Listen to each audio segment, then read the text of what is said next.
So I'm excited to talk to you. I watched a couple of the episodes. They're really great. They're really funny. For you as the creator, how long has this idea for the series been in the works? Uh, well, first of all, thank you very much. That's really kind of you to say. And I think it was about, I want to say 2000, I can't, it was like 2016 or so when I came up with the idea because I'm not like the biggest superhero fan, and I just briefly got into them for a bit. Like you know how like some like just suddenly you'll kind of like just get really into something that you weren't into in the past. Like so I watched all the Marvel movies and all the Batman movies and everything. And I I just kind of was thinking because I was an animator. I've been animating shorts for YouTube around that time too, and I just thought, oh, what would be a funny Australian superhero? And I just thought, it's funny if he definitely has no superpowers. Like he'd be a middle-aged man, and it wouldn't be like in a Gotham or a New York or something. It'd just be in the smallest suburb of Australia. So that's how Koala Man kind of was born from that idea. And the fact that he's still kind of he's balancing a family life, and his kind of villains uh are just sometimes just like kids that are graffitiing, or like or the characters like Damo and Darren that are the the kind of just what we call deros in Australia, like derelict kind of people like that's just, it seems funny to me because it's so close to real life. And yeah, it was born from that, but also like the fun of I didn't want to just make it grounded. It's also funny too if he's actually versing like real intense, like actual fantastical supervillains too. And so yeah, it was born initially from that idea though. You mentioned the YouTube shorts. You have a long history with that type of animation and voice acting and things like that. Were you nervous about bringing this little piece of Australia over and working with an American team and things like that on your vision? Yeah, I was a little bit nervous that it would, like the classic Hollywood thing, it will go from Koala Man to be just turned into like like all the Australian stuff would be stripped away from it, and that's not impossible to happen really. But I was pretty, if anything, that was the strongest thing I kind of, I guess, fought for, or like it wasn't even a big fight though, because 20th Century totally wanted to like do something fully Australian. Uh, our showrunners, Dan Jimenez and Benji Sammet, that was the number one goal was to keep it Aussie. And if the Australian writers said something that that was gospel in terms of what to do, and that the fun part was the American writers and the showrunners were really inspired by what we, the Australian writers, would say. It would just throw out something and say that's normal everyday life in Australia, but the Americans would run with it and find it more interesting because it was new. And so it was a really good collaboration and dynamic. And at the end of the day, it was always to it was never to make the show feel like it was getting Hollywooded. You know what I mean? Like we never wanted to feel like, oh, it was being watered down Australiana. Like every 20th Century, Hulu and the writers and showrunners all wanted to maintain something that felt really Australian, and that was the best part for me too. That was really what I cared about. And I think that's what made it really charming and like just kind of fun to watch because a lot of it was more about like, oh, that's so similar or that's so interesting. And it was very charming. The uh the voice cast is really stacked. How did you ultimately end up with the cast that you have now? I have no idea. I don't know. It's a really good question because I think I know we like completely lucked out because Hugo Weaving is like one of my favorite actors of all time.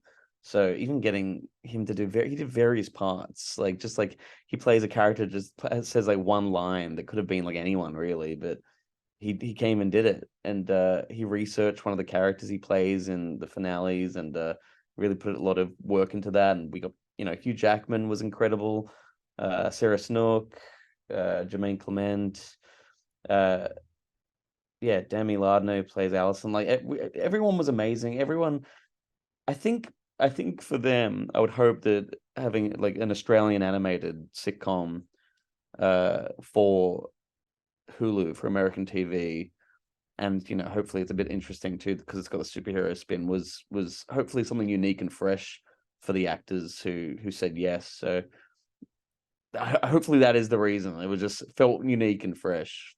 I I hope. A lot of the characters are really charming, they're really fun. And do you have any personal favorites from the characters that you've created?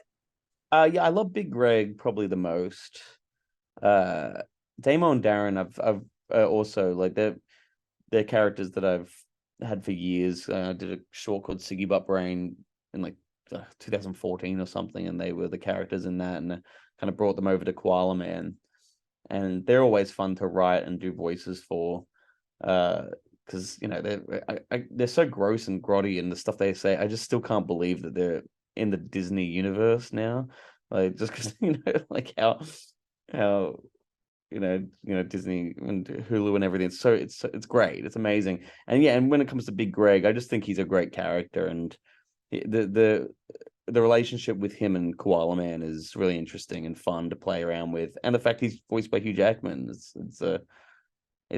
yeah, he's a fun one. Were these characters inspired from anybody in your real life? Yeah, I reckon it's an amalgamation of a lot of people. You see a lot of Damo and Darrens in Australia. You see a lot of Kevins and slash Koala Man. That's definitely an archetype. The Aussie man that's extremely kind of, I guess, like a pedant and uh worried about like things like littering and just small things like small suburban things like that, and fancies himself a little bit of an intellectual. It because a lot of when people think of like an Aussie man, they usually think of like a rugged Big Greg type, but to me, like what's more funnier is like the Kevin kind of losery middle-aged guy like that. So yeah, they're all inspired by kind of like a mix of people that I've run into in my life. That's so fun. And then also part of the charm of the show is like the animation style. How do you decide on which way to go when it comes to animation on a series like this? So the animation in this show is quite different from what I've done in the past. This particular project uh was trying to fit in more with the 20th century Fox kind of, well, not Fox, now it's 20th Century Studios, but like essentially like the Simpsons, the Rick and Morty, like the King of the Hills of animation, trying to fit into that world where the characters are a bit more on model. It's a bit more uniform, so it just kind of has a uniformity to it. Because I've done a cartoon, my style is kind of shitty. Like my drawing is very off model. So definitely wanted to have it a little bit more elevated for this particular show. Uh, just so because this was an experiment. This whole show was an experimentation in collaborating. In terms of like the showrunners, the animators, the writers, and everything. I feel like I'm more curating this show. This is so it's not like my like I don't even think I could sit down and animate a Koala Man scene. I'm too shit. Like we got better animators for that. So yeah, it's I hope that answers your question. Absolutely, it does. And then the last question I kind of have for you is the show is very self-aware and pulls a lot from like the real world, but how do you manage to keep the show feeling relevant but not too serious? I think it's because we've got a philosophy where this is set in like a bizarre like fantasy Australia. So it's not really our world. Because like there's lots of things that have happened in this certain Australia that hasn't happened in our universe. So uh but it's still hopefully grounded. It still feels like real life, and it, it's a definitely a balancing act, right? Because like we still want, it's a tough show to write for, and because we still want it to be grounded and to comment to like be a commentary on like everyday things. And you've got like Mrs. Banks with the Blu-ray player, and just scenes that are very grounded, but also like we want it to have like high fantasy and be exciting. And and kind of subvert your expectations, because we didn't want Koala Man to always be facing off with someone that is just the suburban villain that has no superpowers too. We kind of wanted to surprise people and be like, no, wait, he could actually fight like a monster. So like, it's a tough one, but like to answer your question, it makes sense to us that that can all exist because this is in some kind of bizarre fantasy Australia world that's only can exist in animation, really. Well, congratulations on the series. It's very charming. I can't wait for audiences to see it. And thank you so much for taking the time to speak with us today. No worries. Thanks, Monica. Cheers. Appreciate it. Have a great day. You too. See you later.